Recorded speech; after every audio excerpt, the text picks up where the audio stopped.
ये वीडियो हमारी मदद करेगा 4 तारीख को हो रहे सीबीएसई एग्जाम, जिसमें केमिस्ट्री के कुछ इक्वेशंस और पहला चैप्टर जो लगभग 10 या 8 नंबर हमें देकर जाएगा, उसे पूरा करने में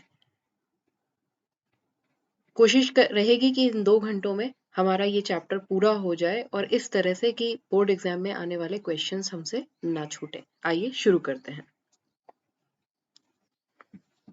आप हमारे साथ बने रहिए।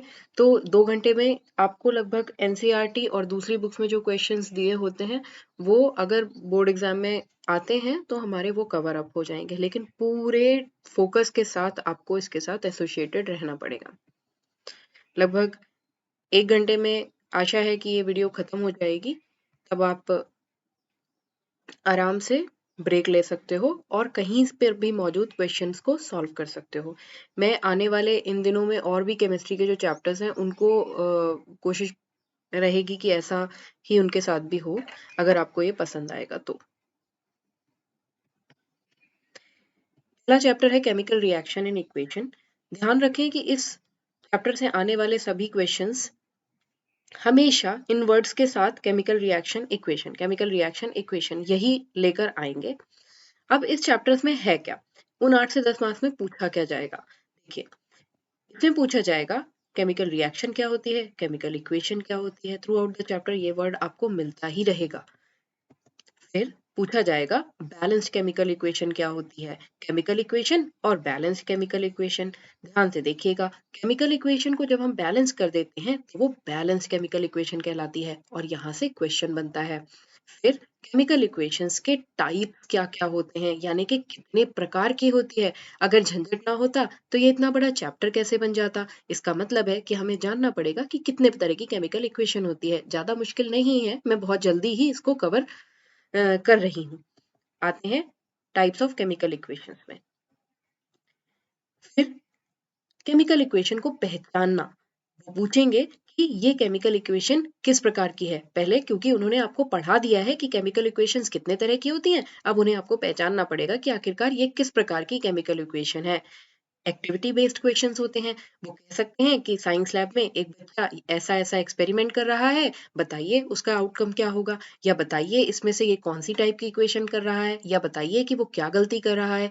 अगर आपने अपने स्कूल में प्रैक्टिकल्स किए हैं तो आप ये क्वेश्चन बहुत आसानी से डील कर लेंगे, लेकिन कोई बात नहीं, अगर नहीं भी किए हैं तो इन आने वाले 2 घंटों में आप उन्हें पूरी तरह से कवर कर लेंगे। बस इस वीडियो के साथ एसोसिएटेड रहिए।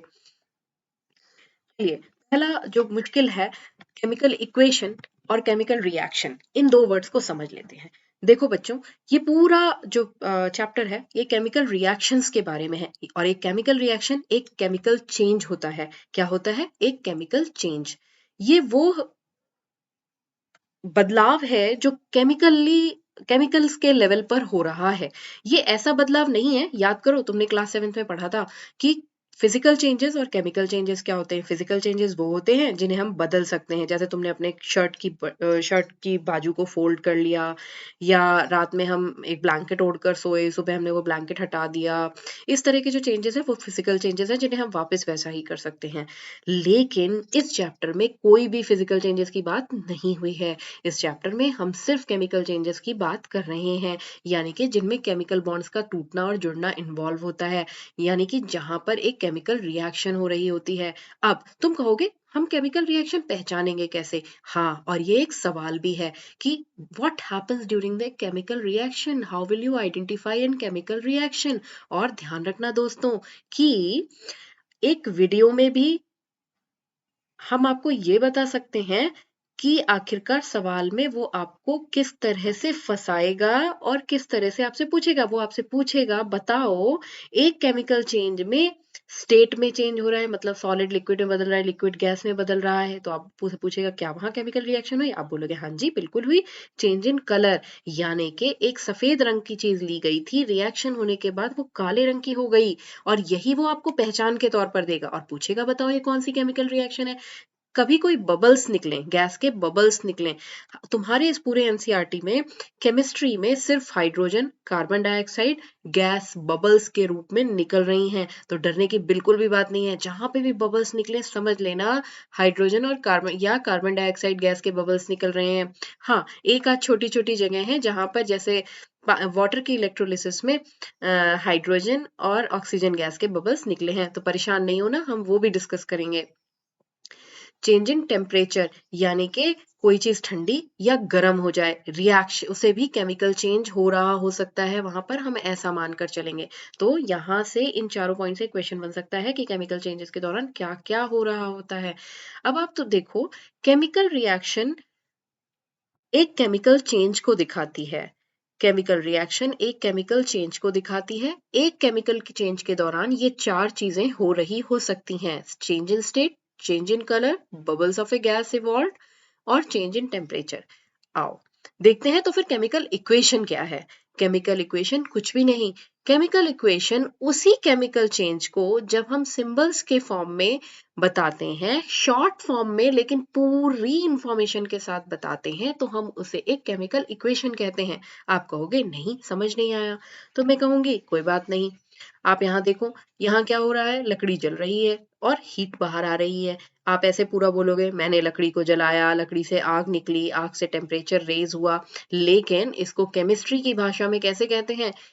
कार्बन को जब ऑक्सीजन के साथ रिएक्ट कराया तो कार्बन डाइऑक्साइड बना और हीट निकली। ध्यान कर लो, ये हीट का सिंबल है। अब बताओ, हमने पूरी बात को सिर्फ एक सिंबल्स के फॉर्म में एक लाइन में कह दिया ना। इसी तरह से आओ और देखते हैं। तुम्हें याद होगा कक्षा 6 में तुमने ये बात पढ़ी थी कि प्लांट्स जो होते हैं सनलाइट की प्रेजेंस में, कार्बन डाइऑक्साइड और वाटर की प्रेजेंस में हरी पत्तियों के द्वारा अपना भोजन खुद बनाते हैं। इसी कारण से उन्हें ऑटोट्रॉफ्स कहते हैं और इस प्रोसेस को फोटोसिंथेसिस कहते हैं। अब ये तो हुआ केमिकल चेंज। केमिकल चेंज क्यों हुआ? क्योंकि सनलाइट को ट्रैप करके ग्लूकोज के मॉलिक्यूल्स के बीच में वो एनर्जी को फंसा लेते हैं और एक केमिकल कंपाउंड बन जाता है, इसलिए केमिकल चेंज है। और इसी केमिकल चेंज को जो मैंने इतनी सारी लाइंस में बोला, सिर्फ तुम एक लाइन में लिख सकते हो, तो है ना smarter way. Chemical equation is a smarter way to write a chemical change, to write a chemical reaction. यानी कि केमिकल रिएक्शन और केमिकल इक्वेशन सेम चीज को ही बताते हैं, लेकिन केमिकल इक्वेशन एक सिंबॉलिक रिप्रेजेंटेशन है। सिंबल्स के फॉर्म में सारी इंफॉर्मेशन को एक साथ रखते हुए ये दिया जाता है। अब इसमें देखो, तुम एक केमिकल इक्वेशन में क्या पाओगे? एक सबसे इंपॉर्टेंट ये वाला एरो, इस एरो के एक तरफ और इस एरो के दूसरे तरफ। अब एक तरफ क्या होता है, यानी कि तुम्हारे बाईं ओर और तुम्हारे दाईं ओर, लेफ्ट हैंड साइड और राइट हैंड साइड, एक तरफ होते हैं रिएक्टेंट्स, एक तरफ होते हैं प्रोडक्ट्स। रिएक्टेंट्स मत यानी कि तुमने केमिकल रिएक्शन को कराते समय क्या चीजें डाली थी। जैसे मम्मी सब्जी बनाते हुए प्रेशर कुकर में सब्जियां डालती है, तो सब्जियां रिएक्टेंट्स हो गए। या तुम चाय बनाते समय चाय की पत्ती, दूध, चीनी ये सब डाल रहे हो, ये सारे रिएक्टेंट्स हैं। या तुम्हारी केमिस्ट्री की लैब में एसिड, मेटल, ये सब चीजें तुमने कॉनिकल फ्लास्क में डाली, वो सारे रिएक्टेंट्स हैं। और उसके बाद तुम्हें मिला क्या? वो प्रोडक्ट है। जैसे इस वीडियो को लास्ट तक देखने के बाद तुम्हें क्या मिलेगा? वो प्रोडक्ट होगा। और अभी जो तुम अपने दिमाग का इस्तेमाल कर रहे हो, मेरी आवाज सुन रहे हो, इस वीडियो को देख रहे हो, वो सभी रिएक्टेंट्स हैं। अभी हम एलएचएस पे काम कर रहे हैं, फाइनल आउटकम हमारा आरएचएस होगा। तो ध्यान रखना, reactants, products, left hand side, right hand side, symbolic representation of a chemical change is called chemical equation. ये बहुत छोटी सी परिभाषा है, ध्यान रखना। आ जाते हैं, हमने यहाँ पर देखा कि किस तरह से फोटोसिंथेसिस और किसी भी चीज की बर्निंग को हम केमिकल इक्वेशन के फॉर्म में देख सकते हैं। आओ आगे बढ़ते हैं। अब जब बात हुई है कि information in form of symbols, यानी कि चिन्हों की सहायता से किसी इंफॉर्मेशन को देना, information bye symbols, scientific means में किसी भी चीज को लिखना है, यानी कि हर चीज के लिए कोई ना कोई सिंबल होगा। हाँ, क्या तुम्हारे लिए भी कोई सिंबल है या मेरे लिए भी कोई सिंबल है? बिल्कुल। क्या एक कागज के लिए भी सिंबल है? क्या पानी के लिए भी सिंबल है? क्या हवा के लिए भी सिंबल है? जी हाँ। और यहीं पर शुरू होती है तुम्हारी सारी मेहनत। अगर तुमने ये सिंबल्स याद कर लिए तो इस चैप्टर में कुछ है ही नहीं, बस तुम अपनी मेहनत यहीं पर लगा दो। अगर तुम आधा घंटा देकर इन सिंबल्स को आज से 3 दिन भी देखोगे ना, तो 4 तारीख को बिल्कुल भी नहीं छूटेगा तुमसे कोई भी सवाल। आ जाते हैं, जो इन्फॉर्मेशन पेपर में दी होगी, अगर लिखा है सॉलिड तो तुम उसे कैसे पढ़ो? S, liquid L, gas G, मतलब वो गैस है। हीट, ये ट्राइंगल का sign. Precipitate PPT, sunlight, temperature, pressure या कोई और इंफॉर्मेशन इस एरो के ऊपर लिखी जाती है। याद है ना? देखो मैंने कैसे एरो के ऊपर सनलाइट और क्लोरोफिल लिखा था, क्योंकि इसके लिए हमारा कोई केमिकल फॉर्मूला नहीं है, इसको हमें एरो के ऊपर ही लिखना पड़ता है। और बाकी चीजें जो लेफ्ट हैंड साइड में तुमने चीजें डाली थी और जो प्रोडक्ट्स बने थे, क्योंकि वो मॉलिक्यूल्स हैं, इसका केमिकल फॉर्मूला हमारे पास है, उसको हम वैसे लिखते हैं केमिकल फॉर्मूले के द्वारा। तो बिल्कुल सही, तुम समझ चुके हो कि तुम्हें सारे केमिकल फॉर्मूला भी याद करने पड़ेंगे। तो कुछ नहीं, मैंने एक स्मार्ट वे अपनाया है। आपको अगर आज तक एक भी केमिकल फॉर्मूला नहीं याद है तो ये केमिकल फॉर्मूला याद कर लो। इसके अलावा इस चैप्टर में कोई भी केमिकल फॉर्मूला नहीं आएगा, जैसे water H2O, carbon dioxide CO2, magnesium Mg, magnesium oxide MgO, oxygen O2, zinc Zn, sulphuric acid H2SO4, zinc sulphate ZnSO4, iron Fe, ferrous sulphate FeSO4, hydrogen H2, glucose C6H12O6, natural gas या methane CH4, methyl alcohol CH3OH, chlorine Cl2। और भी हैं hydrogen chloride या hydrochloric acid, बहुत important है, HCl, barium chloride BaCl2, aluminium sulphate Al2SO4, aluminium chloride AlCl3, sodium Na, sodium hydroxide NaOH, sodium sulphate Na2CSO4, calcium oxide CaO, calcium hydroxide CaOH whole twice, calcium carbonate CaCO3, ferric oxide Fe2O3, sulphur dioxide SO2, sulphur trioxide SO3, lead nitrate PbNO3 whole twice, lead oxide PbO। और हाँ, बस यहीं पर तुम्हें जो सवाल बनेंगे वो ध्यान रखना है कि यहाँ पे हर एक का एक नाम है। जैसे तुम्हारा घर का नाम कुछ भी हो सकता है, चिंटू, मिंटू, लेकिन तुम्हारे स्कूल का नाम एक पर्टिकुलर साइंटिफिक नेम होता है, वो वही नाम हर जगह पर चलता है। जैसे सल्फर डाइऑक्साइड का नाम SO2 है, यानी कि केमिकल इक्वेशन में यूज किया जाने वाला नाम ये है, और इसका कोई रंग हो सकता है, कोई स्पेशलिटी हो सकती है। तो हाँ, अगर किसी के साथ कोई स्पेशल चीज जुड़ी हुई है ना, तो वो तुम्हें याद रखना पड़ेगा, ये ध्यान रखना। जैसे फेरस सल्फेट और कॉपर सल्फेट का रंग नीला और फेरस सल्फेट का रंग हरा होता है, ध्यान रखना। अब हम आते हैं silver chloride, AgCl silver, Ag चांदी है ये, silver bromide, AgBr copper, copper यानी कि तांबा, वो चमकीले बर्तन तुम्हारे घर के। Copper sulphate is CuSO4। और दोस्तों ये ध्यान रखना, कॉपर सल्फेट के साथ 5H2O लगा रहता है, यानी कि 5 water of crystallisation CuSO4.5H2O, copper oxide CuO, zinc sulphate ZnSO4, zinc sulphate का रंग जरूर ध्यान रख लेना। Manganese oxide MnO2, manganese chloride MnCl2, carbon monoxide CO, nitric acid HNO3, potassium bromide KBr, potassium iodide KI। इतने फॉर्मूला अगर तुम्हें याद है तो शायद तुम किसी भी क्वेश्चन में नहीं फंसोगे। अब आते हैं केमिकल चेंजेस कैसे कैसे हो सकते हैं। केमिकल चेंज को मैंने तुम्हें बताया कि केमिकल चेंज कुछ भी नहीं है। केमिकल चेंज एक ऐसा बदलाव है जिसमें केमिकल बॉन्ड्स इन्वॉल्व होते हैं, केमिकल बॉन्ड्स इन्वॉल्व होते हैं। और जब उसे हम साधारण बताते हैं कि मैंने लकड़ी को जलाया और उससे हीट निकली, तो हम उसे केमिकल रिएक्शन कह देते हैं। लेकिन जब हम उसे कहते हैं केमिकल इक्वेशन, यानी कि सिंबॉलिक फॉर्म में, तो वो केमिकल इक्वेशन हो जाती है और यही सारी कहानी आ जाती है। इन्हीं केमिकल इक्वेशंस को तुमसे पूछा जाता है, केमिकल रिएक्शन पे ज्यादा कुछ बनता नहीं, तुम फंसोगे केमिकल इक्वेशन पे। केमिकल इक्वेशन क्या होता है? Chemical representation of a chemical reaction, sorry, symbolic representation of a chemical reaction is called chemical equation। अभी फिर क्या, बस इतना सा नहीं, उन फॉर्मूलाज को याद कर लो जल्दी से। अब केमिकल इक्वेशन दो तरह की होती है, एक बैलेंस एक अनबैलेंस। अब यहाँ से सवाल आना तय है। देखो, बैलेंसिंग ये क्या होता है? बैलेंस करना यानी कि किसी एक चीज को दूसरी चीज के बराबर करना। तुमने देखा है कभी वो रस्सी पे एक लड़का चलता है अपने आप को बराबर करते हुए ताकि वो गिरे ना? बैलेंसिंग का मतलब है किन्हीं दो चीजों को बराबर करना। यहाँ क्या बराबर करना है? What to balance in a chemical equation? एक केमिकल इक्वेशन में तुम क्या बैलेंस करोगे? तो तुमने क्या उसमें कोई दो चीजें देखी थी एक केमिकल इक्वेशन में? How to balance a chemical equation, कैसे करना है ये बराबर? Why to balance a chemical equation, क्यों करना है बराबर? क्या तुमने ये एरो देखा था केमिकल इक्वेशन में? जी हाँ, तो इसी की दोनों sides. What to balance in a chemical equation, ये दोनों साइड्स को, एक केमिकल इक्वेशन की दोनों साइड्स को बराबर करना है। देखो आ गई है एक केमिकल इक्वेशन, जरा देखो left hand side of this chemical equation and right hand side of this chemical equation. क्या तुम इसकी लेफ्ट साइड पे यानी कि रिएक्टेंट्स देख पा रहे हो और राइट हैंड साइड पर उसके प्रोडक्ट्स देख पा रहे हो। जी हाँ, तुम बिल्कुल देख पा रहे हो। तो शायद आशा करते हैं कि तुम्हें CO2 अब पता होगा कि CO2 कार्बन डाइऑक्साइड का फॉर्मूला है। CO2 इज कार्बन डाइऑक्साइड और ये ट्राइंगुलर जो फॉर्म है ये हीट का सिंबल है, ये हीट का सिंबल है। तो मैं यहाँ जितना देख पा रहा हूँ मुझे ऐसा लगता है कि कार्बन ऑक्सीजन के साथ जुड़कर कार्बन डाइऑक्साइड बनाती है। बिल्कुल सही। और रिएक्टेंट से प्रोडक्ट्स बनते हैं, ये तुम्हें पता है, यानी कि C+O2 रिएक्टेंट्स है और CO2 प्रोडक्ट है। जी हाँ, और इसी में लिखी है हीट। अब हम बराबर क्या करें?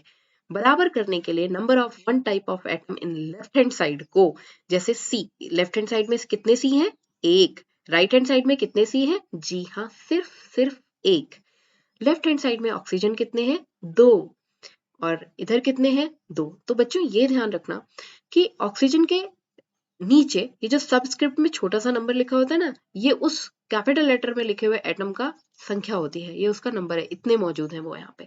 हाँ, और लेकिन अगर कोई नंबर यहाँ पर लगा हो, उसके बाहर बड़ा सा नंबर लिखा हो, तो उसका मल्टीप्लाई इस छोटे नंबर पे हो जाता है, तब हम टोटल नंबर निकालते हैं। तो ये तुम लोग को ध्यान रखना पड़ेगा और बस सारी कहानी यहीं पर है, यानी कि तुम्हें लेफ्ट हैंड साइड में मौजूद C को राइट हैंड साइड में मौजूद C के बराबर करना है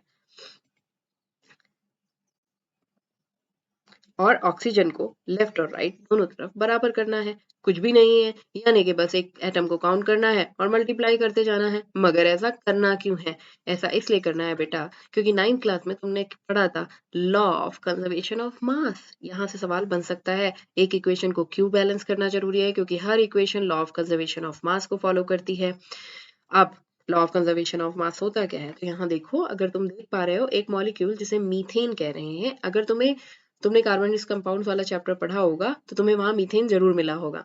ये ऑक्सीजन के साथ जब रिएक्ट करता है तो ये बनाता है कार्बन डाइऑक्साइड और वाटर।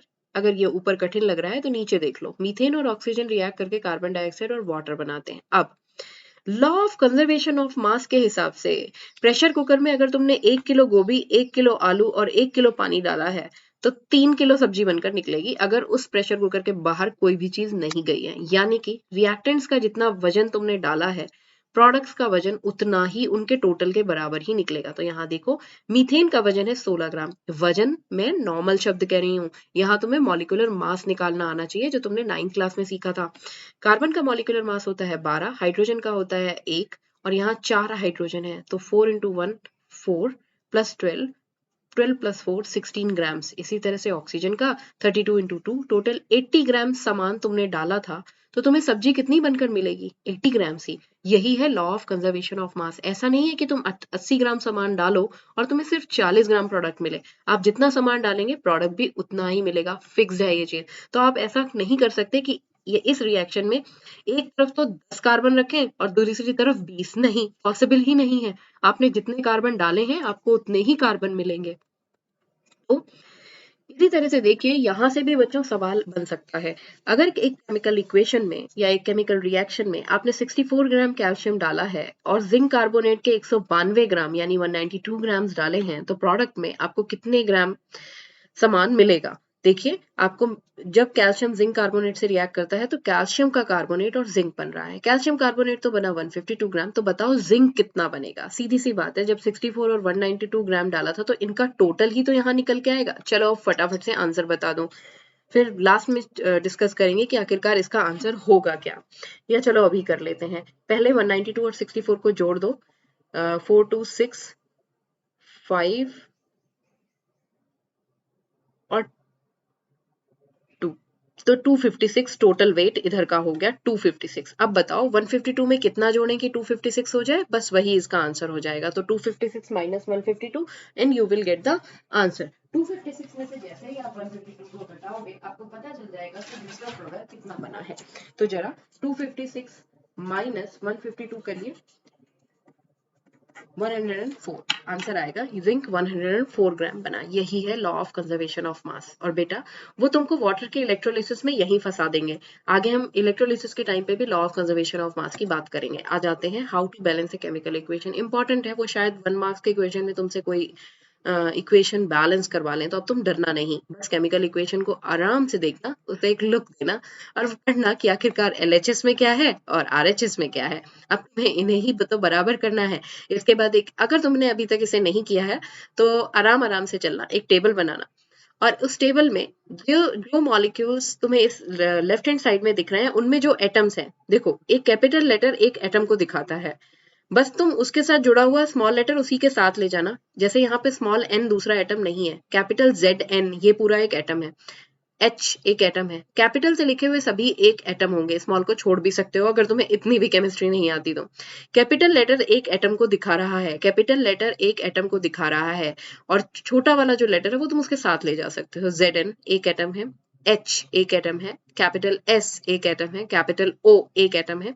अब इनको लेफ्ट हैंड साइड में और राइट हैंड साइड में इनका नंबर काउंट कर लेना और उसको लिख देना। देखो लेफ्ट हैंड साइड में Zn कितने हैं, मुझे तो एक ही दिखाई देता है और राइट हैंड साइड में मुझे एक ही दिख रहा है। हाइड्रोजन इस साइड, इसके साथ ये 2 लगा हुआ है यानी कि 2 और दूसरी साइड में तो मुझे हाइड्रोजन दिख ही नहीं रहे, यानी कि इस इक्वेशन में कुछ गड़बड़ है, इसका कुछ पार्ट लगता है मुझसे मिस हो गया।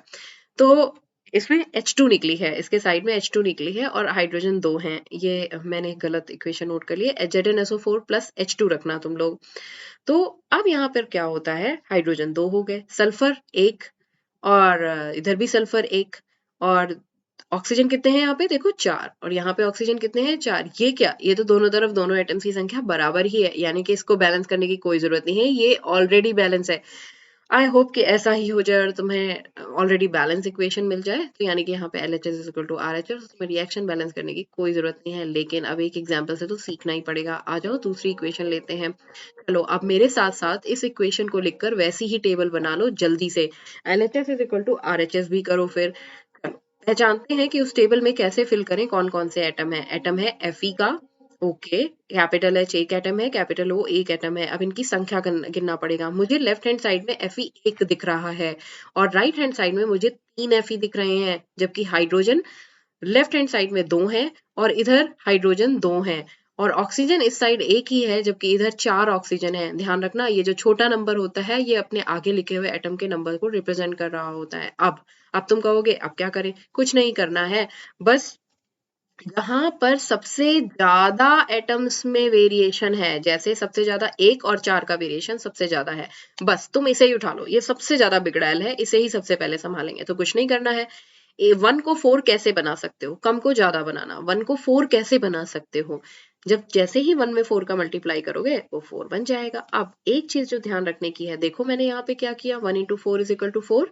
अब इस 4 को जो मल्टीप्लाई किया उसे रखे कहाँ बेटा, जहां पर वो एटम है।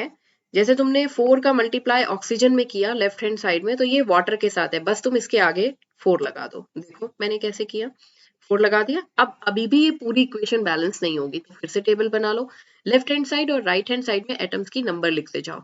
Fe 1, राइट हैंड साइड में 3।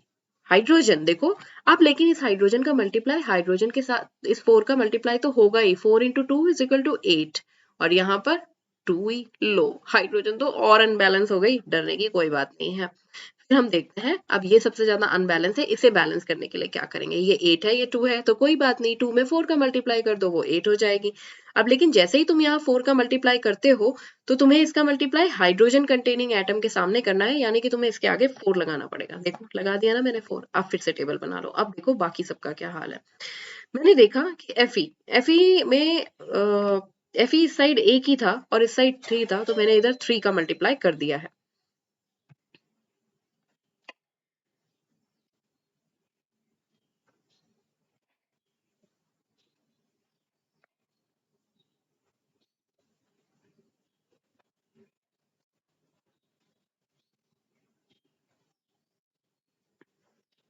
देखो फाइनली ये जो रिएक्शन है ये हो गई है, 3Fe plus 4H2O gives Fe3O4 plus 4H2। अब तुम बनाकर देख लो, क्या दोनों तरफ इसमें एटम्स के नंबर बराबर हो गए हैं, यानी कि इधर 3Fe है तो इधर भी 3 ही होना चाहिए Fe के।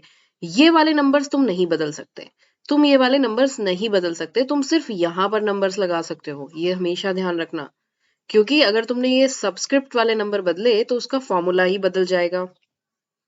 अब आते हैं इस रिएक्शन पर। Fe प्लस H2O, याद है ये Fe क्या है? लोहा, यानी कि iron. Iron is known as Fe in a chemical equation. Fe reacts with water and gives Fe3O4. Fe3O4 is oxide of iron and hydrogen gas. चलो इसमें कर लो ये पहला काम, बना लो टेबल और LHS और RHS पे इनके नंबर्स लिख लो। मैंने ये काम कर लिया है। आयरन का नंबर 1 है, 1 एटम है इधर, और इधर कितने हैं? 3। इस साइड देखो हाइड्रोजन कितने हैं? 2। इस साइड देखो हाइड्रोजन कितने हैं? 2। इस साइड देखो ऑक्सीजन कितना है? 1। और इस साइड 4। ओहो, कर दी ना ऑक्सीजन ने गड़बड़। अब सबसे ज्यादा गड़बड़ी जिस एटम में है तुम उसी के साथ शुरू करो, यानी कि ऑक्सीजन। ऑक्सीजन के साथ शुरू करते ही तुम देखोगे कि तुम यहाँ पे 4 का मल्टीप्लाई करते हो, है ना, और इसको पूरा करने के लिए 3 का मल्टीप्लाई करते हो। देखो हो जाती है रिएक्शन बैलेंस्ड, हो गई रिएक्शन बैलेंस्ड, है ना। काउंट कर लो। इस तरह से तुम और कुछ रिएक्शंस के साथ ट्राई कर सकते हो। अब आते हैं केमिकल रिएक्शंस के टाइप्स पर। याद है ना, चैप्टर का पहला हिस्सा balancing of a chemical reaction और दूसरा है केमिकल इक्वेशन बैलेंसिंग, और दूसरा हिस्सा टाइप्स ऑफ केमिकल रिएक्शन। देख ही रहे होगे 1 2 3 4 and 5, there are 5 types of chemical reactions. हालांकि कुछ सब टाइप्स भी हैं, उनके बारे में हम लोग बीच में देखेंगे। आते हैं पहली टाइप, कॉम्बिनेशन रिएक्शन। कॉम्बिनेशन ये वर्ड कंबाइन से बना हुआ है, ध्यान रखना। डीकॉम्पोजिशन रिएक्शन, डीकम्पोज हो जाना, पढ़ा है ना अवर इन्वायरमेंट चैप्टर में। डीकम्पोज यानी कि टूटना। डिस्प्लेसमेंट रिएक्शन, प्लेस का चेंज होना। डिस्प्लेस, डिस्प्लेस प्लेस से हट जाना। Oxidation reaction, reduction reaction.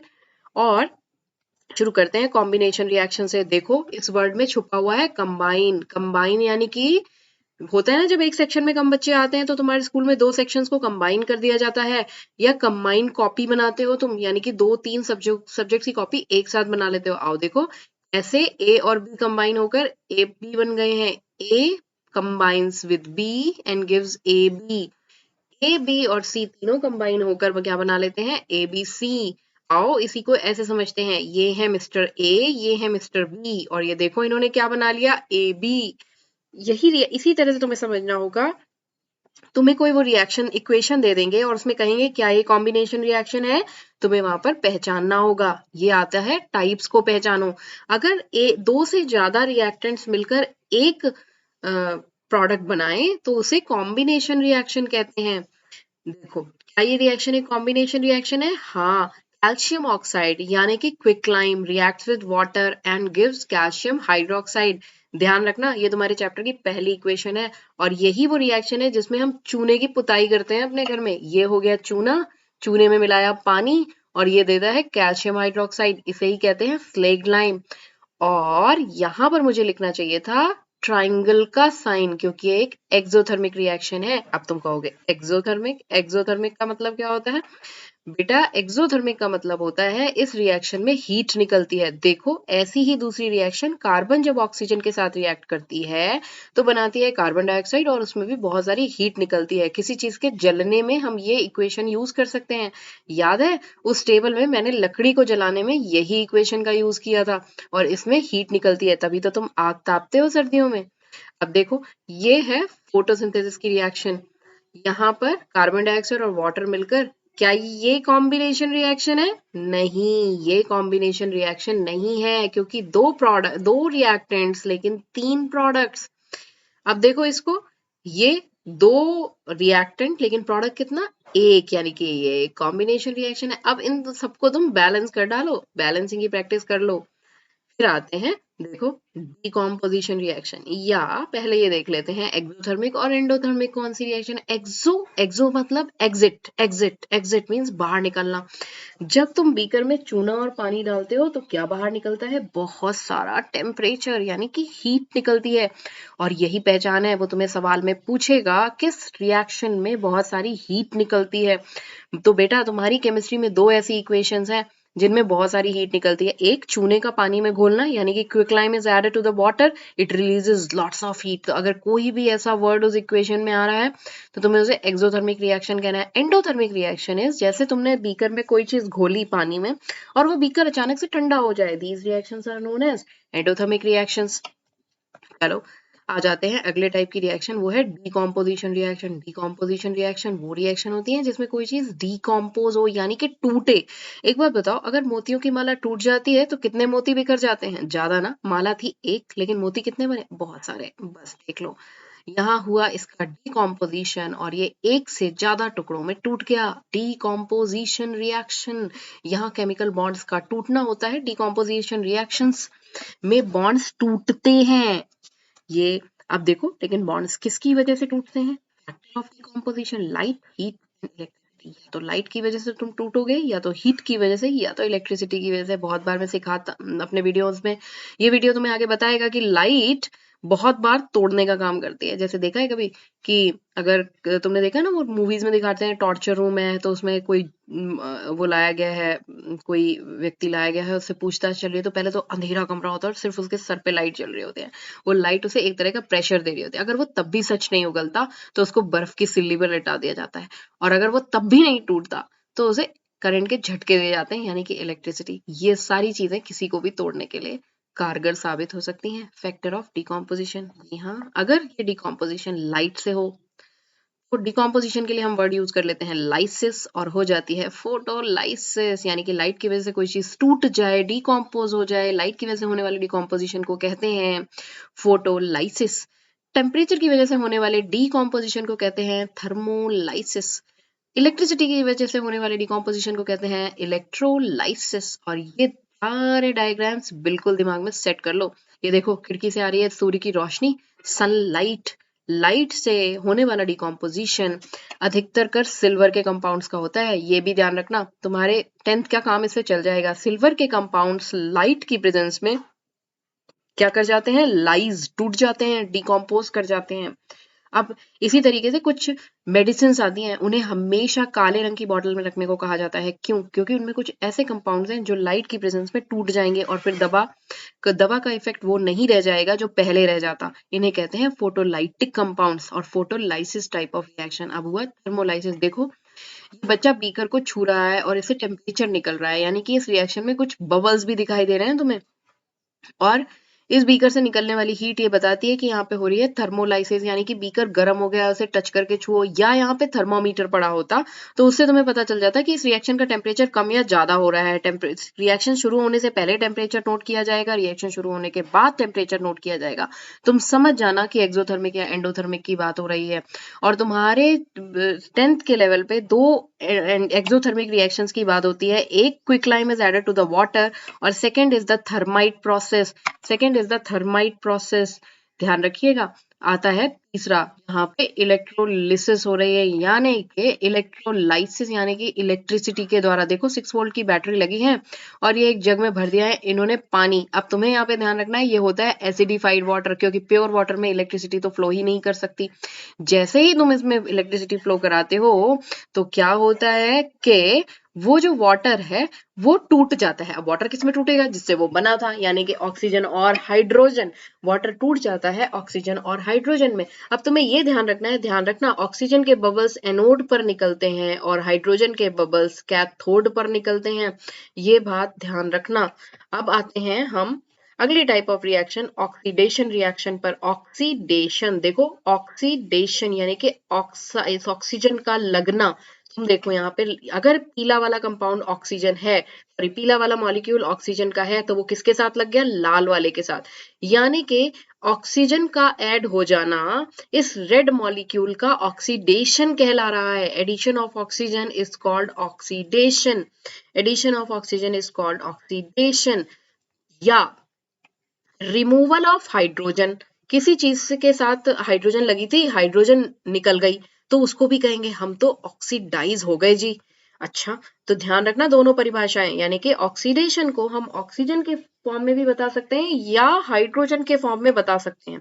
आता है रिडक्शन। रिडक्शन रिएक्शंस वो रिएक्शंस होती हैं बस इसका उल्टा।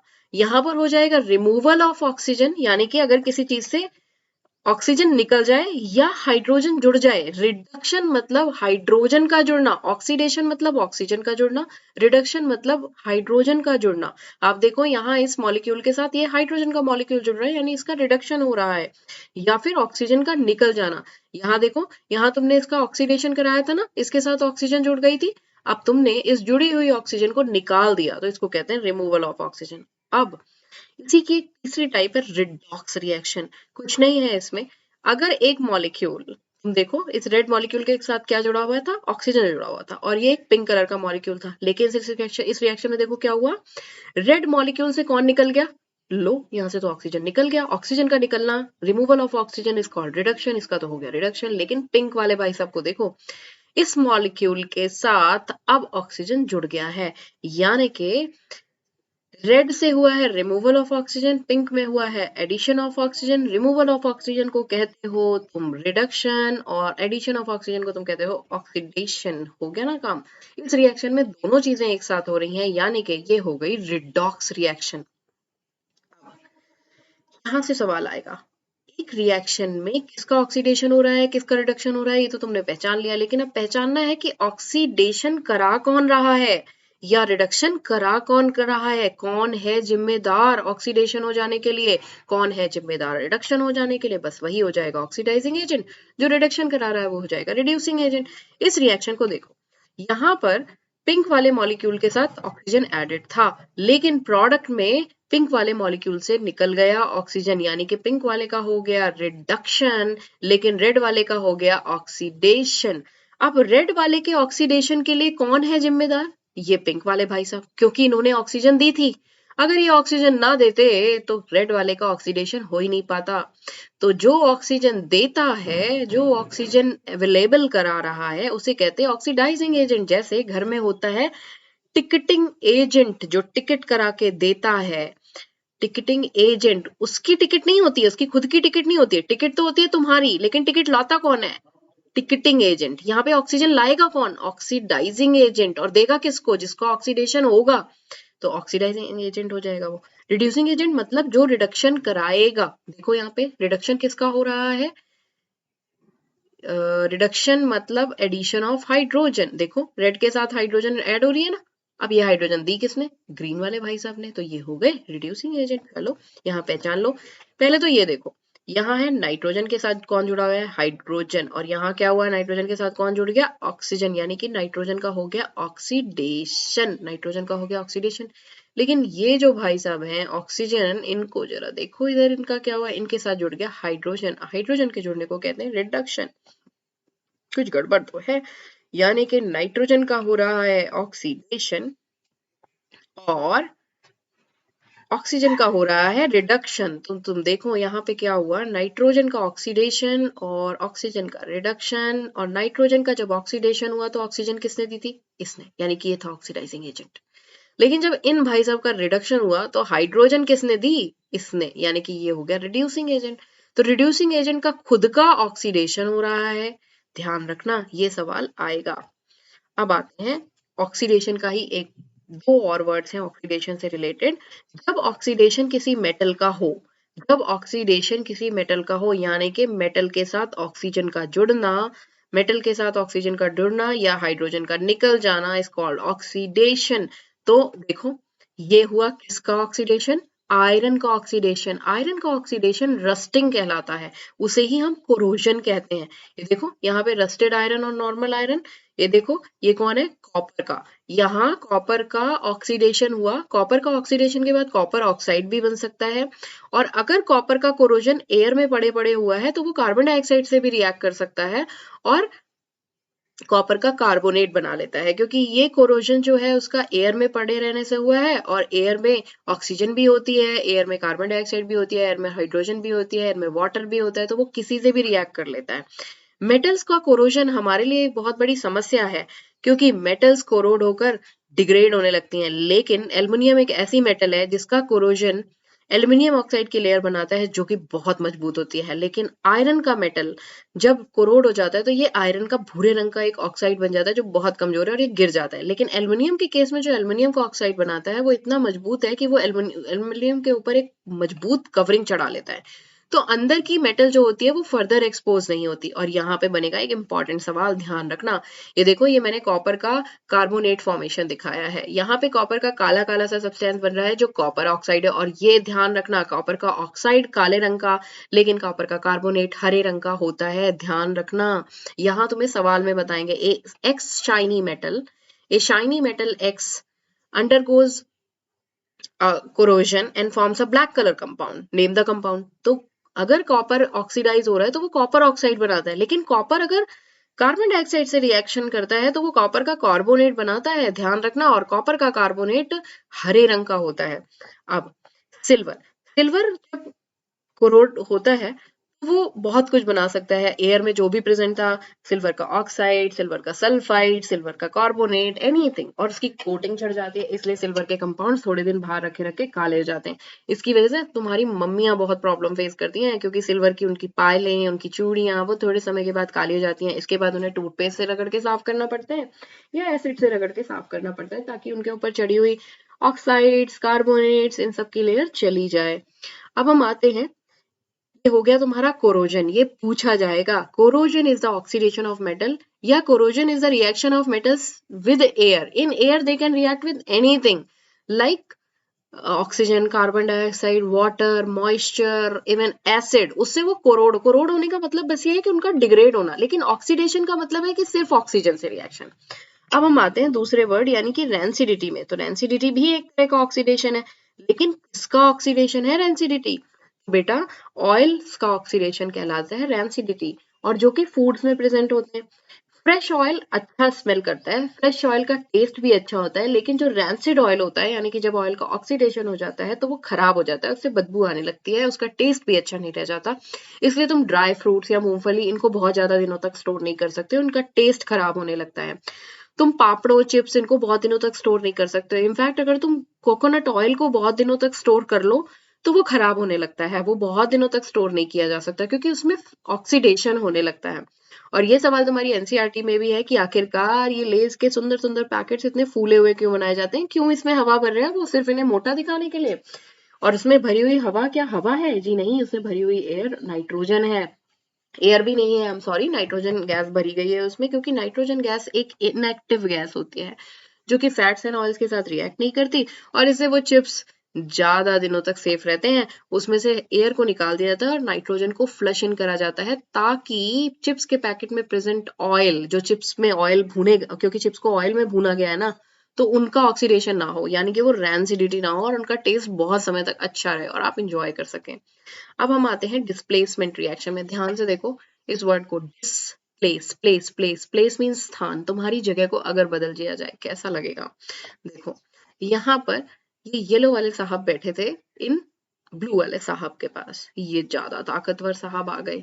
इन ज्यादा ताकतवर वाले साहब ने ये कमजोर येलो वाले साहब को डिस्प्लेस कर दिया, कहा तू भाग यहाँ से, मैं बैठूंगा इसके साथ। तुम इसे ऐसे भी समझ सकते हो।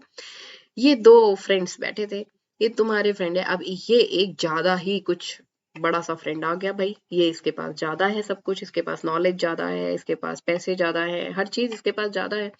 अब इस फ्रेंड तो इस वाले फ्रेंड को तो इसके प्रति अट्रैक्शन होने लगा, इसने इसको हटा दिया। देखो क्या हुआ, इस येलो वाला फ्रेंड डिस्प्लेस हो गया ना, डिस्प्लेस। पहले वो यहाँ बैठा था, इस red friend was more powerful, उसने इसकी जगह चेंज कर दी। ठीक है, ऐसा अगर कहीं पर भी हो रहा ध्यान रखना, उसे डिस्प्लेसमेंट रिएक्शन कहते हैं। अब डबल डिस्प्लेसमेंट भी हो सकता है, ध्यान रहेगा ना।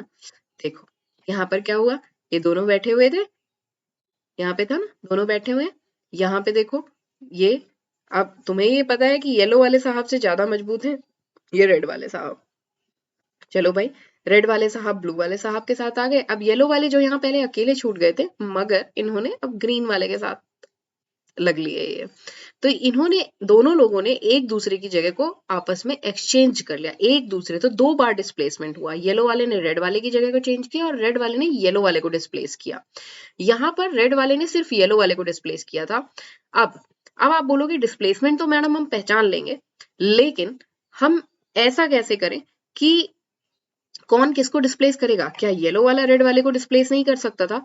देखो यहाँ पे एक नियम होता है रिएक्टिविटी सीरीज का। रिएक्टिविटी सीरीज एक ऐसी सीरीज है जो ये बताती है which metal is more powerful, powerful तो नहीं कहते, मोर रिएक्टिव, जो ज्यादा रिएक्टिव है, जो मेटल ज्यादा रिएक्टिव है वो मेटल, या जो मेटल ज्यादा पावरफुल है वो कम पावरफुल वाले को डिस्प्लेस कर देगा। अब इसमें जैसे तुम्हारे जो एनसीईआरटी में सवाल है उसमें ये है कॉपर और आयरन, इसकी मैंने एक ट्रिक बना रखी है, आगे आगे इस वीडियो में आएगी भी। केदारनाथ का माली आलू जरा फीके पकाता है, कौन है, आगे आओ। तो देखो, केदारनाथ का माली आलू जरा फीके पकाता है, एफई जो होता है कॉपर से ज्यादा पावरफुल है। तो एफई जो है वो कॉपर में से कॉपर को डिस्प्लेस कर देता है, यानी कि ये हो गया Fe, और वो कॉपर सल्फेट में से कॉपर को डिस्प्लेस कर देता है, ज्यादा पावरफुल कम पावरफुल को डिस्प्लेस कर देता है, ये ध्यान रखना। अब हम आते हैं, ये रिएक्टिविटी सीरीज जिसकी मैं बात कर रही थी। अब इसमें से ज्यादा पावरफुल वाले ऊपर हैं और कम पावरफुल वाले नीचे हैं। देखो Fe ऊपर है और Cu नीचे है। और रिएक्टिविटी सीरीज को देखो ऐसे याद करना है, केदारनाथ का माली आलू जरा फीके पकाता है, कौन है जी, आगे आओ। केदार मतलब के, नाथ मतलब Na, का मतलब Ca, माली मतलब Mg, आलू मतलब Al, जरा Zn, Fe पकाता है, कौन है जी, आगे आओ। आप इसको देख लो, आओ Au, गोल्ड है, ये सिल्वर है। इस रिएक्टिविटी सीरीज की तुम्हें काम बहुत जगह पड़ेगा, मेटल्स एंड नॉन मेटल्स वाले चैप्टर में, डिस्प्लेसमेंट रिएक्शन में, हाइड्रोजन कौन कौन से मेटल्स एसिड से इवॉल्व करा देंगे। जो मेटल्स हाइड्रोजन के ऊपर हैं वो सभी मेटल्स जैसे ही H2S डाइल्यूट एसिड्स के साथ रिएक्ट करते हैं वो हाइड्रोजन निकालते हैं, लेकिन ये सभी अगर डाइल्यूट एसिड्स के साथ रिएक्ट करते हैं तो हाइड्रोजन डिस्प्लेस नहीं करा पाते, क्योंकि रिएक्टिविटी सीरीज में ये लोग हाइड्रोजन से नीचे हैं, तो ध्यान रखना। अब इसी रिएक्टिविटी सीरीज से तुम्हें बहुत सारे क्वेश्चंस मिलेंगे, यानी कि डिस्प्लेसमेंट रिएक्शंस के बहुत सारे क्वेश्चंस। तो डिस्प्लेसमेंट रिएक्शन का कॉन्सेप्ट और ये रिएक्टिविटी सीरीज का कॉन्सेप्ट अगर तुम्हें याद है तो तुम ये वाले इक्वेशन सॉल्व कर पाओगे। What happens when iron nails are dipped in copper sulphate solution, क्या होता है जब आयरन नेल्स को यानी कि लोहे की कीलों को कॉपर सल्फेट के सोल्यूशन में डाला जाता है। तो तुम्हें सबसे पहले देखना पड़ेगा कि लोहा यानी कि आयरन कहाँ है और कॉपर कहाँ है, तो कौन ज्यादा पावरफुल, जो ऊपर वो ज्यादा powerful. Why blue color of copper sulfate solution disappears when zinc granules added to it? तो जरा देखो, कॉपर कहाँ और जिंक कहाँ, कॉपर यहाँ और जिंक यहाँ, ये क्या, जिंक ज्यादा मजबूत है तो डेफिनेटली ये कॉपर का कलर चेंज कर देगा। कॉपर सल्फेट का कलर ब्लू होता है, उसमें जिंक ग्रैन्यूल्स डालते ही उसका कलर चेंज होगा। और इसी तरह से आयरन भी जैसे ही तुम कॉपर सल्फेट में डालोगे उसका कलर चेंज हो जाएगा। Recovery of silver from silver nitrate solution involves displacement bye copper, why. अब ये मेटल्स एंड नॉन मेटल्स में भी पूछा जा सकता है कि सिल्वर नाइट्रेट से अगर तुम्हें सिल्वर बनाना है, यानी कि सिल्वर नाइट्रेट नाम के कंपाउंड से अगर तुम्हें चांदी को एक्सट्रैक्ट करना है तो तुम उसके साथ कॉपर की रिएक्शन करा दोगे। अब तुम देखो, कॉपर ज्यादा पावरफुल है, सिल्वर कम पावरफुल है, तो कॉपर सिल्वर नाइट्रेट में से सिल्वर को हटा देगा, खुद इसकी जगह लग जाएगा और सिल्वर हो जाएगा फ्री। यहाँ हमारा फायदा है, सोना और चांदी प्यूरिफाई करने के लिए हम डिस्प्लेसमेंट रिएक्शंस का यूज करते हैं। Why green colour of ferrous sulphate solution disappears when zinc granules are added to it. देखो ध्यान रखना, ये बहुत इंपॉर्टेंट है, तुम्हारे केमिस्ट्री में एक हरे रंग का क्रिस्टल है जो है फेरस सल्फेट और एक नीले रंग का क्रिस्टल है जो है कॉपर सल्फेट। कॉपर सल्फेट का नीला रंग जिंक और आयरन इन दोनों के डालने पे चला जाता है, ध्यान रखना, क्योंकि कॉपर नीचे है जिंक और आयरन से, जिंक और आयरन दोनों कॉपर से ज्यादा मजबूत हैं। Why green color of ferrous sulfate solution disappears when zinc granules are added to it? देखो, green colour of ferrous sulphate यानी कि फेरस सल्फेट का सोल्यूशन ये रहा और जिंक ये रहा। अब बताओ जिंक और Fe में से कौन ज्यादा पावरफुल, जो ऊपर वो ज्यादा पावरफुल। तो जिंक को अगर हरे रंग के फेरस सल्फेट के सोल्यूशन में डालोगे तो ये फेरस सल्फेट में से फेरस को गायब कर देगा, फेरस गायब, हरा रंग गायब, और उसकी जगह खुद लग जाएगा, यानी कि जिंक सल्फेट बन जाएगा और Fe रिएक्शन से बाहर हो जाएगा। याद है ना, दो दोस्तों के बीच में दरार डालना, यही है सारी डिस्प्लेसमेंट रिएक्शंस, और इसमें से मुझे लगता है सवाल बहुत ज्यादा जरूरी है कि आए। अब हम आते हैं, देखो ये वाले सारे जो सवाल थे ये मैंने जो पहले लिखे हुए थे उन्हीं को दोबारा से लिखा है। What happens when iron nails are dipped in copper sulphate solution, और why blue colour of copper sulphate solution disappears when zinc granules are added to it, recovery of silver from silver nitrate. ये इन reactions की एक पहचान है। अगर दो metals के बीच में कंपटीशन टाइप की बात हो, या एक को ज्यादा दमदार बताएं एक को कम दमदार बताएं, एक को ऐसे बताएं जैसे दो भाइयों के बीच में नहीं कहते वो तो पढ़ लेता है बहुत अच्छा, ये नहीं पढ़ता है, वो तो जब जाता है ना बाजार तो इतना सामान लेके आता है, इतने पैसे बचा लेता है, लेकिन ये वाला नहीं बचाता है। अगर ऐसा दो मेटल्स के साथ भी हो, जैसे blue colour of copper sulfate solution disappears when zinc granules are added to it, लेकिन जब ब्लू कलर कॉपर का कौन नहीं उड़ा पाएगा जो कॉपर के भी नीचे है, जैसे जिंक कॉपर सल्फेट का सोल्यूशन का कलर हटा देगा, लेकिन अगर इसमें हम सिल्वर डालेंगे तो वो नहीं हटा पाएगा। ऐसे 2 जगह कंपेयर हो या पूछा जाए कि ये मेटल ऐसा क्यों करता है उसके साथ, तो तुम तुरंत रिएक्टिविटी सीरीज की बात करना। देखो ये है वो डिस्प्लेसमेंट रिएक्शन, ये था आयरन की नेल, ये है कॉपर सल्फेट सोल्यूशन। तुमने आयरन की नेल इसमें डाली, आयरन ज्यादा पावरफुल है। तुम रिएक्टिविटी सीरीज से जानते हो कि आयरन और कॉपर में से कौन ज्यादा पावरफुल है, जो ऊपर वो ज्यादा पावरफुल, आयरन ज्यादा पावरफुल है। वो इस कॉपर सल्फेट के नीले सोल्यूशन में से कॉपर को हटा देता है, तो इसमें से कॉपर को हटा दिया और खुद वहां Cu की जगह पे खुद लग गया, ये Fe इस Cu की जगह पे लग गया क्योंकि ये ज्यादा पावरफुल है। याद है ना ये डिस्प्लेसमेंट रिएक्शन, और ये हो गई वो रिएक्शन। और FeSO4 का रंग होता है हरा। तो फाइनली तुम्हें यहाँ पर जो तुम ऑब्जर्वेशन करते हो वो होता है नीले से हरे में कलर चेंज हो जाता है। पहले सोल्यूशन था कॉपर सल्फेट का, लेकिन अब इसमें सोल्यूशन किसका है, फेरस सल्फेट का। और तुम साथ ही में देख पा रहे हो कि इन लोहे की जो कील थी उसका रंग भी चेंज हो गया है। पहले वो लोहे जैसी दिख रही थी, मगर अब वो कॉपर की शाइन दे रही है। यानी कि इसके ऊपर किसकी कवरिंग चढ़ गई है, कॉपर की। जो कॉपर कहाँ से आई है, कॉपर सल्फेट से। अब देखो ये सारा होल सोल क्रक्स है भैया इस चैप्टर का। कैसे है क्रक्स, ऐसे है, देखो जो सवाल आते हैं, मैंने तुम्हें बताया था केमिकल इक्वेशंस की टाइप जान लो। पहले वो एक इक्वेशन लिखेंगे, उसकी टाइप तुमसे पूछ लेंगे, फिर वो तुमसे से ज्यादा बैलेंस करवा लेंगे। तीसरा है वो तुम्हें कुछ हिंट्स देंगे, कहेंगे एक कंपाउंड ऐसा है, वो ऐसा करता है, पहचान कौन, पहचान कौन। तो देखो, या फिर वो तुम्हें एक डायग्राम देंगे, बोलेंगे इसमें ये हो रहा है, इसमें ये हो रहा है, इसमें ये हो रहा है, पहचानो ये कौन है। तो अब तुम्हें कुछ वर्ड्स हैं, मैंने इस टेबल को बनाया था वर्ड के फॉर्मेट में, लेकिन तुम्हारे लिए इसको यहाँ पर पेस्ट कर दिया है। तुम यहाँ पर समझो, तुमने एक क्वेश्चन पढ़ा, a compound X on burning, या a compound X on reaction with oxygen और एयर। तुम्हें यहाँ ये याद रखना है, बर्निंग का मतलब ऑक्सीजन और एयर के साथ ही बर्न होना होता है। Forms a basic oxide, that oxide turns red litmus to blue. इतना सवाल आ गया। अब तुमको यहां से क्या याद होना चाहिए, कुछ चीजें तुम्हारे दिमाग में बिल्कुल सेट होनी चाहिए। मेटल के ऑक्साइड्स लिटमस पेपर को रेड से ब्लू कर देते हैं क्योंकि वो बेसिक होते हैं। अब इसका मतलब कि जो ऑक्साइड बना था वो एक मेटल का था, और तुम्हारे उसमें जो ऐसी एक रिएक्शन है वो सिर्फ यही है। यहाँ पे देखो, ये मैग्नीशियम का रिबन लेते हैं, उसको जलाते हैं, और इस चाइना डिश में यानी कि इस कटोरी में वो उस जो जलने के बाद राख बचती है उसको कलेक्ट करते हैं। अब वो राख किस चीज की है उन्हें खुद बताया उन्होंने, ऑक्साइड, एक ऑक्साइड बनता है, वो ऑक्साइड बेसिक होता है, तभी तो वो रेड लिटमस को ब्लू करता है। अब ये सारे कीवर्ड्स हैं, ऐसे वो क्वेश्चन आएगा। या सवाल आता है कि मैग्नीशियम रिबन को जलाने से पहले सैंड पेपर से क्यों रब किया जाता है। तो मैग्नीशियम रिबन को जलाने से पहले सैंड पेपर से इसलिए रब किया जाता है, याद करो वो डायग्राम, क्योंकि हर मेटल क्या हो रही है, धीरे धीरे कोरोड, याद है ना।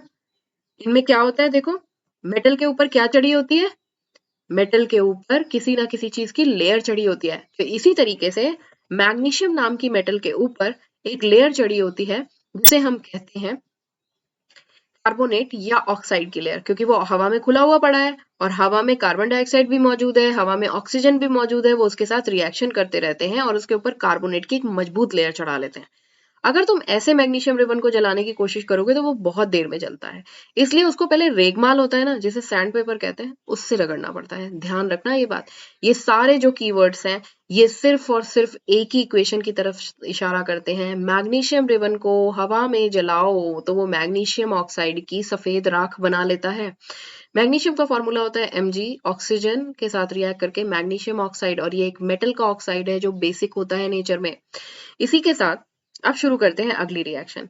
A metal x react with acid, ये मेटल्स और नॉन मेटल्स में भी आएगा। जब एक मेटल एसिड के साथ रिएक्शन करती है, तुम्हारे दिमाग में क्लिक कर जाना चाहिए, मेटल एसिड के साथ रिएक्शन करती है वो हाइड्रोजन गैस रिलीज करती है। ये तुम्हें पक्का होना चाहिए, जब मेटल एसिड के साथ रिएक्ट करती है तो वो हाइड्रोजन गैस रिलीज करती है। लेकिन अगर वो मेटल हाइड्रोजन से नीचे है रिएक्टिविटी सीरीज में, तुम्हें वो रिएक्टिविटी सीरीज याद है ना, कॉपर, सिल्वर, गोल्ड, मरकरी, ये सब हाइड्रोजन से नीचे है। अगर ये वाली मेटल्स किसी एसिड के साथ रिएक्ट करेंगी तो ये हाइड्रोजन को रिलीज नहीं करवाएंगी, क्योंकि किसी भी एसिड में हाइड्रोजन निकलेगी जब मेटल रिएक्ट करेगी, लेकिन अगर मेटल हाइड्रोजन से नीचे है तो वो उसको डिस्प्लेस नहीं कर पाएगी वहां से। देखो ये एसिड है ना, एसिड में H2 हाइड्रोजन है ना, और ये जिंक मेटल है, जिंक मेटल H2SO4 के साथ जब रिएक्ट करता है तो वो ZnSO4 बना देता है और हाइड्रोजन को वहां से फ्री करा देता है। अब तुम्हें कैसे पता चला कि हाइड्रोजन गैस ही निकली है? ये कॉनिकल फ्लास्क है, इसमें ये एसिड का घोल है और यहाँ पे जिंक के टुकड़े पड़े हुए हैं। जिंक एक मेटल है, और अभी मैंने तुम्हें ऊपर बताया मेटल के ऑक्साइड्स कैसे होते हैं, बेसिक। अब देखो खैर यहाँ पर जब मेटल एसिड से रिएक्ट करती है तो वो एक गैस निकालती है, हाइड्रोजन गैस। और ध्यान रखना अगर बबल्स बन रहे हैं तो तुम चेक करोगे कि वो हाइड्रोजन गैस के हैं क्या। हो सकता है एक सवाल में वो तुमसे यही चेक करा ले। अब बताओ इस गैस को तुम कैसे चेक कर सकते हो? हाइड्रोजन गैस का एक बहुत आसान सा टेस्ट है, इसके पास तुम माचिस की तीली ले आओ, और हाइड्रोजन गैस एक बहुत तेजी से जलने वाली गैस होती है। मतलब हाइड्रोजन एक बहुत अच्छा फ्यूल है। अभी तो खैर हाइड्रोजन से चलने वाली गाड़ियां भी आने लगी हैं, लेकिन पहले यही प्रॉब्लम थी कि हाइड्रोजन को लिमिटेड मात्रा में कैसे जलाएं, वो पूरा बम करके जल जाता है। तो अब यहाँ पे जो हाइड्रोजन बनी है वो इस ट्यूब से बाहर आएगी और तुम इसके पास जैसे ही माचिस की तीली लाओगे, क्योंकि थोड़ी बनी है हाइड्रोजन अंदर, वो जलती है पॉप, जल्दी से आवाज आती है। इससे कैसी आवाज आती है? पॉप। कैसी आवाज आती है? Pop. Pop sound test of hydrogen. जब मेटल एसिड के साथ रिएक्ट करती है तो हाइड्रोजन गैस निकलती है और वो पॉप साउंड करके जलती है। ये उसका टेस्ट है। ये सारे कीवर्ड जैसे ही आएंगे तो तुम लिखोगे एक मेटल की रिएक्शन एक एसिड के साथ, डाइल्यूट एसिड के साथ, और हाइड्रोजन गैस रिलीज करा दोगे, या इस तरह का कोई भी डायग्राम आ जाए जिसमें से हाइड्रोजन गैस रिलीज होती है। अगला आ जाओ, तुम्हें वही मैंने ये पहले भी बताया था, किसी घर में पुताई हो रही है यानी कि चूना, और चूना का फॉर्मूला है CaO, calcium oxide. Calcium oxide, calcium एक मेटल है, मेटल रिएक्ट्स विद वाटर, एक मेटल वाटर के साथ रिएक्ट करती है और सोल्यूशन व्हाइट वॉशिंग यानी कि पुताई में यूज होता है। बस तुम आंख बंद करके ये इक्वेशन लिख देना, कैल्शियम ऑक्साइड चूना पानी के साथ रिएक्ट करता है, स्लेक्ड लाइम बनाता है। आगे अगर वो 5 नंबर का सवाल बनाएंगे तो वो उसके साथ पूछल्ला जोड़ेंगे, पूछ के आगे पुछल्ला लगा देंगे। व्हाइट कलर कंपाउंड जो बनता है वो वाटर के साथ विगरसली रिएक्ट करता है। बेटा अगर तुम चूना कभी पानी में घोलने जाओ तो गलती से भी अपने हाथ से मत घोलना, वो खौलने लगता है। उसको रात भर शांत होने के लिए रखा जाता है कि भाई तू पूरा खौल ले, हम तुमसे सुबह मिलेंगे। और गलती से भी प्लास्टिक की बाल्टी में चूना नहीं घोलना, प्लास्टिक की बाल्टी फट जाएगी, इतनी हीट निकलेगी उससे। और हीट निकलने वाली रिएक्शंस को हम क्या कहते हैं? Exothermic reaction. ये बच्चा इस बीकर को टच करके यही देख रहा है गर्म हुआ क्या, क्योंकि उसमें ये रिएक्शन हो रही थी, चूने की रिएक्शन पानी के साथ, स्लेट लाइम बनता है, एक्सोथर्मिक रिएक्शन है। इस सवाल को बहुत तरह से देखते हैं। एक हाउसवाइफ है, उसे अपने घर की व्हाइट वॉशिंग करानी थी, उसने कैल्शियम ऑक्साइड को पानी में रखा और तुरंत व्हाइट वॉशिंग करने लगी, उसके तो हाथ जल गए। ऐसा क्यों हुआ? क्योंकि रिएक्शन एक्सोथर्मिक थी। यहां से तो सवाल सिर्फ इस रिएक्शन में चल जाएगा। आगे पूछा जाएगा बना क्या, आप बोलोगे स्लेट लाइम बना। वो बोलेंगे कि जब चूने की पुताई होती है तो उस समय शाइन नहीं आती, शाइन अगले दिन आती है। शाइन अगले दिन इसलिए आती है क्योंकि जब आपने दीवारों पे ये स्लेट लाइम लगाकर छोड़ दिया तो रात भर में वो स्लेट लाइम CO2 के साथ रिएक्ट करता है और CaCO3 बना देता है। CaCO3 वही चीज होती है जिससे अंडे का ऊपर का शेल बना होता है। देखा है ना कितना सफेद होता है वो? तो तुम्हारी दीवारें वैसे ही मोतियों की तरह चमकने लग जाती हैं। यानी कि अगले दिन शाइन आना, अगले दिन शाइनी हो जाना वॉल्स का, इस पे डिपेंड करता है। कैल्शियम हाइड्रोक्साइड कार्बन डाइऑक्साइड के साथ रिएक्ट करके CaCO3 बना लेता है और वो पर्ली शाइन देता है। लेकिन अभी भी काम पूरा नहीं हुआ, अभी भी एक सवाल है यहाँ पे। यहाँ स्लेट लाइम का एक और काम है, हालांकि वो व्हाइट वॉशिंग से रिलेटेड नहीं है, लेकिन यहाँ पे वो पूछ लेते हैं कार्बन डाइऑक्साइड गैस का स्लेट लाइम से क्या रिलेशन है। देखो बेटा जब तुम चूने को पानी में घोलोगे और अगले दिन उसको सुबह जो ऊपर बन के आया उसको लोगे और उसमें एक स्ट्रॉ की सहायता से एयर एक्सहेल करोगे तो वो पहले पानी टाइप का होगा, लेकिन जैसे ही तुम उसमें CO2 एक्सहेल करोगे तो वो ये बन जाएगा, यानी कि परली शाइन वाला। तो वो पानी टाइप की दिखने वाली चीज अब थोड़ी ब्लर हो जाएगी और शाइन सी देने लगेगी। इसे कहते हैं CO2 का test, lime water test. This is lime water. Lime water में CO2 डाली जाती है तो वो परली शाइन देने लगती है, यानी कि CO2 गैस लाइम वाटर को मिल्की दूधिया सफेद कर देती है। This is the test for carbon dioxide. अगर कभी पूछा जाए लाइम वाटर टेस्ट क्या होता है, तो आपको ये वाली रिएक्शन लिखनी है। ये कीवर्ड कहीं पे भी मिल जाए, बस आप आंख मूंद के ये इक्वेशन लिख देना, calcium hydroxide reacts with water. ठीक है। अब हम आते हैं, देखो भाई इस लड़की को अगर ऐसा कोई डायग्राम बनाओ, क्या दिख रहा है? एक टेस्ट ट्यूब, उसको हीट कर रहे हैं, कुछ निकल रहा है, यहाँ से कुछ फ्यूम्स निकल रही हैं। ये रिएक्शंस इंपॉर्टेंट है, मैंने तुम्हें पहले भी बताया, याद कर लेना।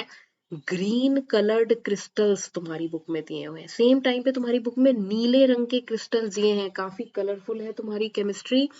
अगर हरे रंग के क्रिस्टल्स दिए हुए हैं, उनको हीट करा रहे हैं, तो वो हरे रंग के क्रिस्टल्स पहले तो बिना देखे वहां पे लिख दो, वो हरे रंग के क्रिस्टल्स FeSO4.7H2O के हैं, FeSO4.7H2O के हैं। अगर क्रिस्टल्स ब्लू कलर के हों तो वो किसके हैं? कॉपर सल्फेट के क्रिस्टल्स हैं।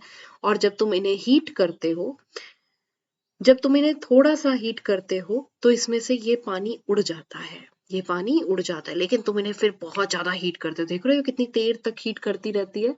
तो देर तक हीट करने में FeSO4 Fe2O3 SO2 और SO3 में बदल जाता है।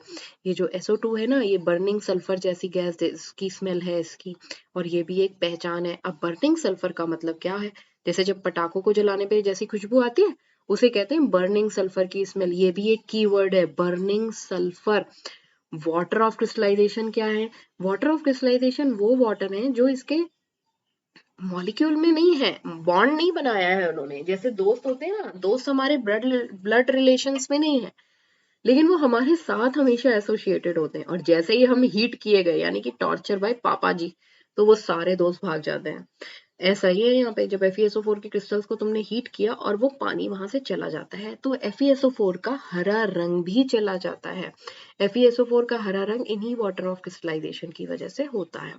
अब हम बात करते हैं कि ब्लू कलर्ड क्रिस्टल्स कौन से हैं। Blue coloured crystals copper sulphate के हैं, ये नीले रंग का होता है, याद रखना। ये कुछ पहचान है, अगर ब्लू कलर्ड क्रिस्टल्स की बात हो, तुम तुरंत कॉपर सल्फेट पेंटाहाइड्रेट लिख देना। जब तुम इसे हीट करोगे तो क्या है, दोस्तों को भगाना है ना। इन्हीं दोस्त से तो कॉपर सल्फेट की दुनिया रंगीन यानी कि नीली थी, और यही दोस्त भाग जाते हैं तो इसका कलर चला जाता है। लेकिन जैसे ही पापा का गुस्सा शांत होता है, वापस ये दोस्त आकर जुड़ जाते हैं और उसका नीला रंग वापस आ जाता है।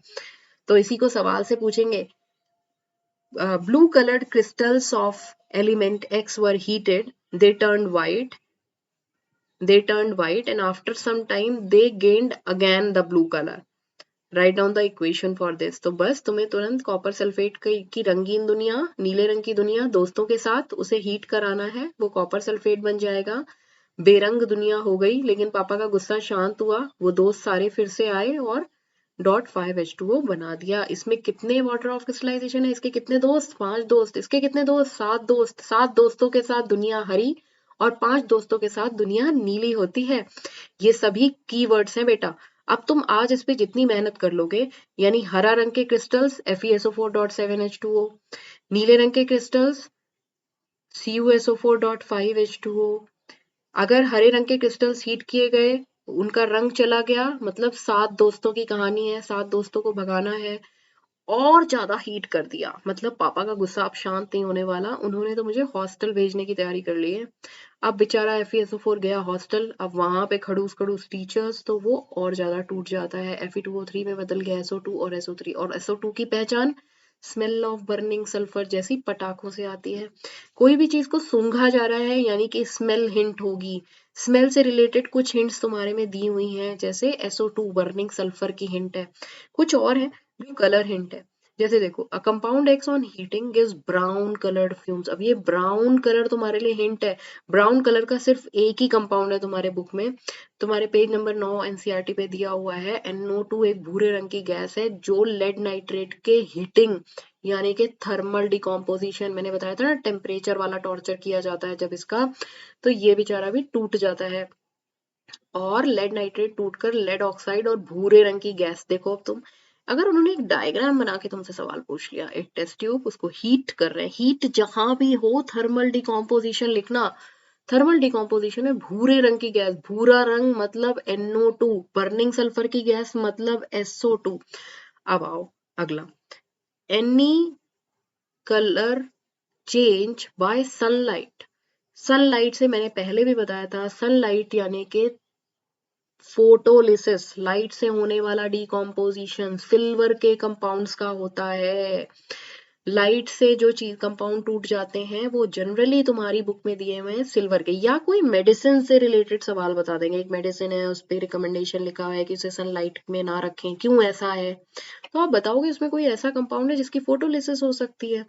अब हम अगला आते हैं, देखो, एक compound X on heating form से ब्लैक कलर्ड कंपाउंड, हीटिंग पर उसने काले रंग का एक कंपाउंड बनाया, और काले रंग का compound on heating with hydrogen form shiny reddish brown substance. देखो, ये भूरे रंग का कंपाउंड था, इसको जब गर्म करते हो तो ये काले रंग का बनाता है, और उस काले रंग को वापस जब हाइड्रोजन के साथ गर्म करते हो तो वो वापस यही भूरे रंग का बना लेता है। कोई नहीं, कॉपर है। कॉपर का लोटा देखा है ना, दादाजी का पूजा करने का लोटा होता है, तांबे की बोतल होती है, उसको जब आप ऐसे खुला रखते हो ना हवा में, तो वो ऑक्सीजन से रिएक्ट कर लेता है और कॉपर का ऑक्साइड बनाता है। देखो, इसको मैंने केमिकल रिएक्शन, देखो ये लिखी हुई है, इतनी बड़ी भाषा लिखनी है, लेकिन तुम्हें आंसर में क्या देना है, द स्मार्टेस्ट आंसर, इक्वेशन का आंसर। कॉपर जब ऑक्सीजन के साथ रिएक्ट करता है तो कॉपर का ऑक्साइड बनाता है, और ये काले रंग का होता है, हिंट काला रंग है, भूरा रंग कॉपर का। लेकिन यहाँ पे तुम एक और बात ध्यान रखना, सिल्वर के कंपाउंड्स को भी जब हवा में खुला छोड़ा जाता है तो वो काले रंग की लेयर अपने ऊपर चढ़ा लेते हैं। तो तुम ये समझ जाना कि सिल्वर की बात हो रही है या कॉपर की बात हो रही है। सिल्वर के कंपाउंड्स में एक खासियत है, जब वो कॉपर ऑक्साइड बना लेते हैं, अगर तुम उन्हें वापस हाइड्रोजन के साथ रिएक्ट करा दो तो वो copper plus hydrogen plus water बना लेते हैं, और कॉपर की शाइन वापस लौट आती है। तुम्हें पता है ना, कॉपर एक बहुत अच्छा शाइनी सब्सटेंस है। तांबे का लोटा देखा है ना, कितना सुंदर लगता है देखने में, इतना शाइनी शाइनी होता है। और ये रिएक्शन ध्यान से देखो, रिडॉक्स रिएक्शन का एग्जाम्पल है। तुम्हें अगर ध्यान हो, मैंने बताया था अगर किसी एलिमेंट में ऑक्सीजन जुड़ती है तो हम उसे उसका ऑक्सीडेशन होना कहते हैं। देखो, ऊपर वाली रिएक्शन एक ऑक्सीडेशन रिएक्शन का एग्जाम्पल है, लेकिन नीचे वाली रिएक्शन में देखो, कॉपर के साथ ऑक्सीजन जुड़ा हुआ है, मगर यहाँ पर कॉपर से ऑक्सीजन निकल गया है, यानी कि कॉपर का हो गया है रिडक्शन। लेकिन हाइड्रोजन में अभी कोई ऑक्सीजन नहीं है, और यहाँ हाइड्रोजन के साथ ऑक्सीजन जुड़ गया है, यानी कि हाइड्रोजन में जुड़ गया है ऑक्सीजन, तो हाइड्रोजन का हुआ है ऑक्सीडेशन, इसका हुआ है रिडक्शन और इसका हुआ है ऑक्सीडेशन। और रिडक्शन और ऑक्सीडेशन जब दोनों एक ही रिएक्शन में हो रहे हों तो ऐसी रिएक्शन को हम रिडॉक्स रिएक्शन कहते हैं। तो अगर तुमने ध्यान दिया हो, हमारे इस चैप्टर में 1 2 3 4 5 6 7 8 9 रिएक्शंस ही हैं। इस 9 10 11 12 13 कुल 13 रिएक्शंस का ये चैप्टर है। और उसके अलावा अगर तुम ये डिस्प्लेसमेंट और डबल डिस्प्लेसमेंट वाली रिएक्शंस याद कर लेते हो, जो बहुत आराम से सॉल्व हो जाएंगी तुमसे, बस जो ज्यादा पावरफुल है वो कम पावरफुल को डिस्प्लेस करा देगा, तुम्हें उसके लिए ये याद करना है। यानी कि 13 रिएक्शंस हो और रिएक्टिविटी सीरीज, ये चैप्टर तुम्हारा कहीं भी नहीं जा रहा। तो आशा करती हूँ कि ये तुम्हें आ गया होगा। इसी के साथ एक बार इस चैप्टर का एक क्विक रिव्यू फिर से देख लो। इस चैप्टर में कुछ भी नहीं है, अगर तुम इसे बहुत तेजी से खत्म करना चाहो तो आराम से कर सकते हो। सबसे पहले मैंने तुम्हें बताया था इस चैप्टर में दो चीजें, एक बैलेंसिंग, पहले तो केमिकल इक्वेशन और केमिकल रिएक्शन क्या है। केमिकल रिएक्शन, जब कोई केमिकल चेंज हो रहा हो और हम उसे लैंग्वेज में लिख रहे हो, इसे केमिकल रिएक्शन कहते हैं, किसी भी केमिकल चेंज को लिखना, है ना। फिर मैंने तुम्हें बताया केमिकल इक्वेशन क्या होता है, केमिकल इक्वेशन को बैलेंसिंग कैसे करते हैं। फिर मैंने तुम्हें बताया टाइप्स ऑफ केमिकल इक्वेशंस क्या होती हैं। फिर मैंने तुम्हें यहाँ पर बताया कि केमिकल रिएक्शन और केमिकल इक्वेशन में क्या डिफरेंस है। केमिकल इक्वेशंस में हम जिन सिंबल्स का यूज करते हैं वो तुम्हें याद होने चाहिए। ये स्लाइड तुम्हें याद करनी है, ये स्लाइड तुम्हें याद करनी है, ये स्लाइड भी तुम्हें याद करनी है, ये भी याद करनी है। यहाँ पे केमिकल चेंज को केमिकल रिएक्शन और इक्वेशन दोनों माध्यमों से लिखा जा सकता है। केमिकल इक्वेशन बैलेंस्ड फॉर्म में भी लिखी जाती है। बैलेंसिंग की जरूरत क्यों होती है, क्योंकि बैलेंसिंग किसी भी रिएक्शन की इसलिए जरूरत होती है क्योंकि वहां पे conservation of mass, law of conservation of mass होता है। लॉ ऑफ कंजर्वेशन ऑफ मास पे तुम्हारे कल पेपर में तुम्हें सवाल मिल सकता है, बहुत जरूरी है, याद रखना। लेफ्ट हैंड साइड और राइट हैंड साइड के मास को जोड़कर बराबर कर देना, बस इतना सा ही होगा वो सवाल। बैलेंसिंग कैसे करते हैं ये तुम दो चार एग्जांपल्स उठाकर बैलेंसिंग कर डालो। अगर तुम्हें ये वीडियो अच्छा लगता है तो लीव करो एक मैसेज, मैं कुछ प्रैक्टिस क्वेश्चंस भी अभी दे देती हूँ ताकि वो बहुत क्विकली सॉल्व हो जाए। टाइप्स ऑफ केमिकल रिएक्शन में कॉम्बिनेशन, डिकॉम्पोजिशन, ये सभी मैंने बताए। कॉम्बिनेशन में दो चीजें कंबाइन करेंगी, कॉम्बिनेशन में 2 चीज़ें कंबाइन करती हैं, जबकि डिकम्पोज़िशन में एक चीज़ 2 चीज़ों में टूट जाती है। डिकम्पोज़िशन के फैक्टर्स हैं लाइट, हीट और इलेक्ट्रिसिटी। मैंने तुम्हें ऑक्सीडेशन बताया, रिडक्शन बताया, रिडॉक्स बताया। ऑक्सीडेशन में ऑक्सीजन का जुड़ना या हाइड्रोजन का निकलना। Addition of hydrogen is reduction, removal of oxygen is reduction, मतलब ऑक्सीडेशन का उल्टा है रिडक्शन, और जहां दोनों हो रहे हो वो रिडॉक्स होता है। हमने ये बात की। ऑक्सीडाइजिंग एजेंट और रिड्यूसिंग एजेंट पहचानना, ये भी इंपॉर्टेंट है, यहाँ से सवाल बन सकता है। हमने रैंसिडिटी और कोरोजन को पढ़ा। Displacement reaction very important. Kedarnath का माली आलू जरा फीके पकाता है, हमने इसे पढ़ा। ये कुछ सवाल हमने देखे जो डिस्प्लेसमेंट रिएक्शन से आ सकते हैं। मैंने तुम्हें एक सवाल सॉल्व करवाया डिस्प्लेसमेंट रिएक्शन।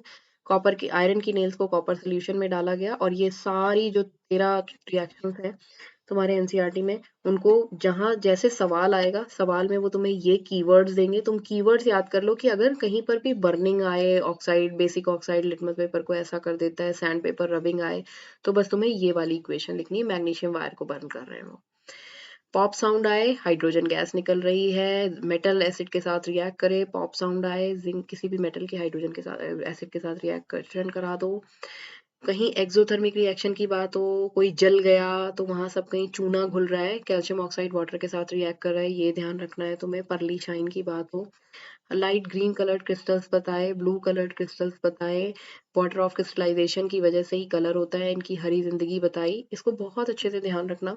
ये सारे कीवर्ड्स अगर तुम याद कर लेते हो, ये चैप्टर कहीं नहीं जा रहा। हल्का फुल्का भी अगर इस वीडियो को तुम 1-2 बार भी देख लेते हो ना, तब तक बहुत आराम से तुम इससे 5 नंबर इस चैप्टर से लेकर आ रहे हो, इतनी ही प्रैक्टिस में।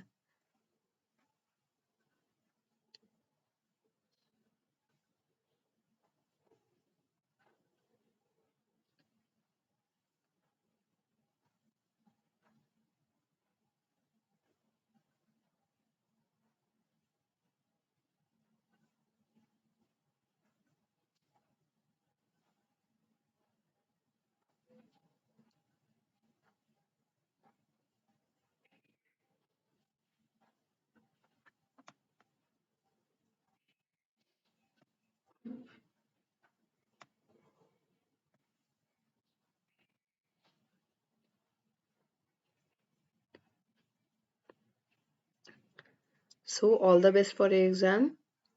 Keep watching this and let me know if you want more this type of videos. But please इसे बहुत अच्छे से 2-3 बार रिवाइज कर लेना, तब ये तुम्हें समझ में आएगा।